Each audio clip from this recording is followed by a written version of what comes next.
Public hearing, zoning code update project, February 17th, 2026. Good evening. I'm Annette Ifollow, Mayor and Chief Executive Officer for the City of Lackawanna. Tonight's public hearing is being conducted to allow the public comment on proposed updates and refinements to the city's zoning code. The Department of Development, in partnership with CNS companies, has been working on this grant-funded project administered by the New York Department of State since January 2024. With us this evening is Thomas Voigt, certified planner, who will be answering your questions. The project grant period ends December 31st, 2026, at which time all related work and approvals must be completed. To that end, and given the multiple sections contained in the zoning code, tonight's session is the first of 5 public meetings planned through the end of May. As required by New York State Municipal Home Rule Law, a notice was published on February the 6th of 2026 in Buffalo Business First, the city's official newspaper, as well as city website, bulletin boards, and other public venues. Everyone in attendance is asked to register at the front of the room and indicate if you have a desire to speak. Speakers are respectfully asked to reserve their comments to no more than 5 minutes. Are there anyone present that wishes to speak? Is this time for questions or just like public comment in general? Comments, questions, whatever. If you'd like to come up and...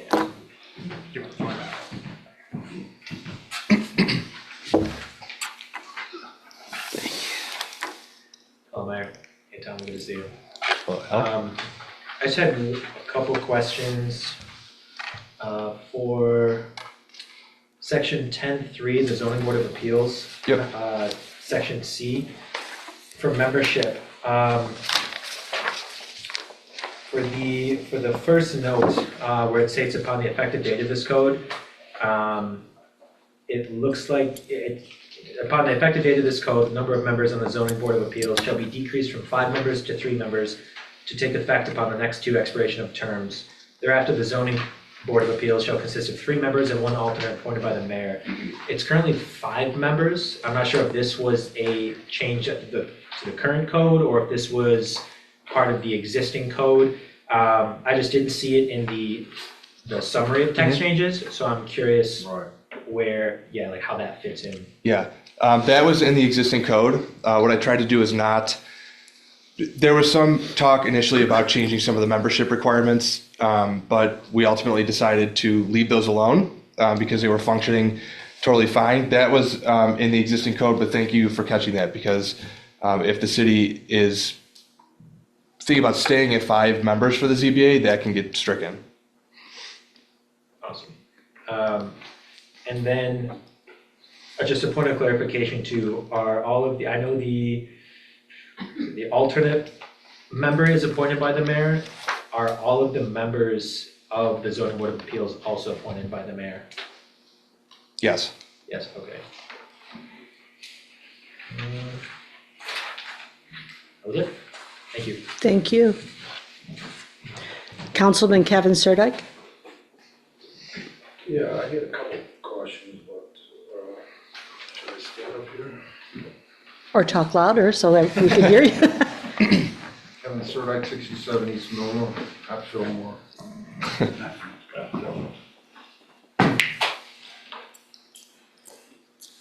Some of the changes, like it says here, for the zoning officer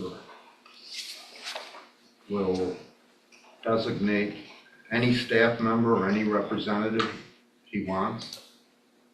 So what is that? Is that just staff member that he oversees, or anybody in the city? Yeah, so it can be any designee that the Director of Development chooses. Typically, those responsibilities fall on the Code Enforcement Officer, which I think Scott and his staff are doing most of those duties right now. This would just be kind of an official representation of that title. If somebody, if we think kind of beyond Chuck in the current department, Scott in his office, if somebody comes in and the city hires somebody that is willing and able to take that on themselves as a director of development, they could retain that responsibility themselves. I got you.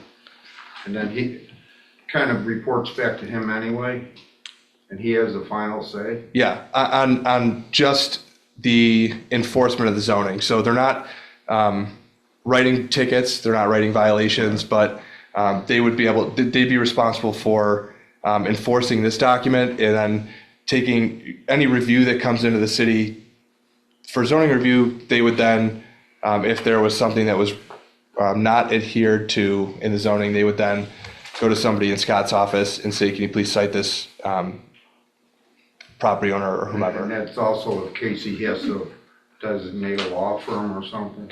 Yes, correct. Right, okay, that makes sense. I was gonna ask for some examples on some of these changes. Mm-hmm. What if it was write that stuff? Hang on one second.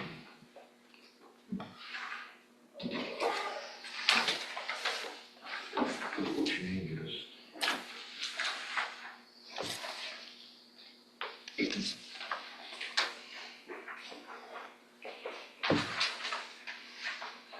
Some of the changes on the back sheet. For the Site plan submittal, budgeting and financial was removed. Yep. Why was that? Generally, Not that isn't the. relevant? What's that? Not relevant? It's generally not the purview of the planning board to take into consideration the financial cost on the applicant, right? If I came in here with a project and I said it's going to cost me $1 million, Right. or if it was $5,000, I not got generally it. something the planning board needs to take into They consideration. ask a lot of personal, like how many employees and all that. Is that relevant? It is in some instances, and that's something that we'll see more towards the parking regulation and some of the sizing of the buildings, but in this instance, it's not. And the last one, a special use permit procedure was also added. Mm-hmm. And that's for, to just specifically that, to like cut through all the other stuff.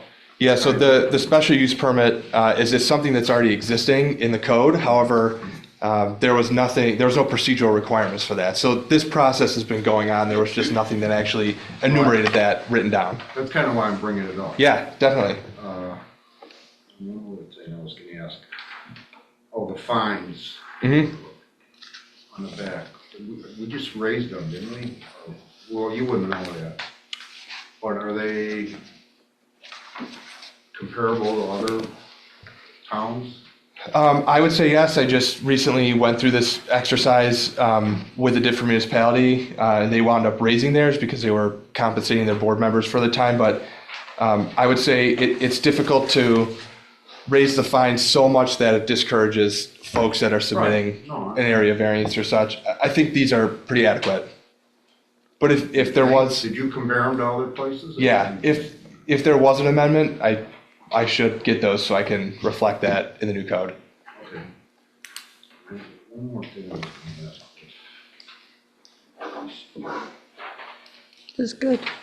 No, that's it, I guess, for now. This is the easy part, I think. Yes, it is.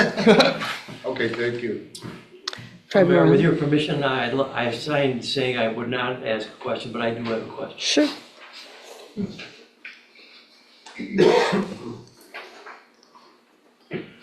Tom, on this summary of text changes, Yep. on the second page, it starts with the largest change, and it goes on, and I'm going to start reading, forgive me for reading. The thresholds established are aimed to expedite the review of residential projects while being cognizant that development can impact neighboring properties. Those applications that do not meet the threshold for planning board review will ultimately be reviewed and approved by the zoning officer or their designee. Doesn't that kind of circumvent the process, first of all? And secondly, does that imply that the zoning officer has a right to override the planning board? So the first part of the question, it doesn't circumvent the process because every one of these other requirements still have to be satisfied no matter who's reviewing the application. So one of the reasons right now in the existing code, the planning board reviews applications depending on the use, right? So if I were to flip to a zoning district in the existing code, let's just take, for example, mixed residential, single family and two family detached dwellings technically don't require site plan review. Only child care centers, houses of worship, public buildings and uses, and essential public services do. So that process already exists in the code. This is just, instead of putting the burden on the use of the property, this is putting the burden on the size of the project, right? And one of the things that is a New York State initiative, but is happening kind of all the way across the country, is the need for more housing and an expedited process for housing. So we thought this would be a good way to take some of those projects that are smaller and allow those to have an expedited process through the code enforcement office and the zoning officer, whomever that may be, if it's Chuck or his designee. However, that was a long way to say the requirements for the site plan submittal and the application, the criteria that it's subject to, all still have to be satisfied regardless of who's conducting the review. Okay, thank you. And the pages aren't marked, but this is under Article 10 Administration 10-1, under C, Powers and Duties, subsection 2, 2B. Final authority, zoning officer shall be responsible for final action regarding the following. Written interpretation of this ordinance. So the final decision, and it could be legal in nature, is going to rest with the zoning officer? I'll push us away from the word final, because the zoning officer, as responsible for the ordinance as adopted, will issue an interpretation of the code. That then can be, if that's unsatisfactory to whoever receives that, can be appealed through the Zoning Board of Appeals.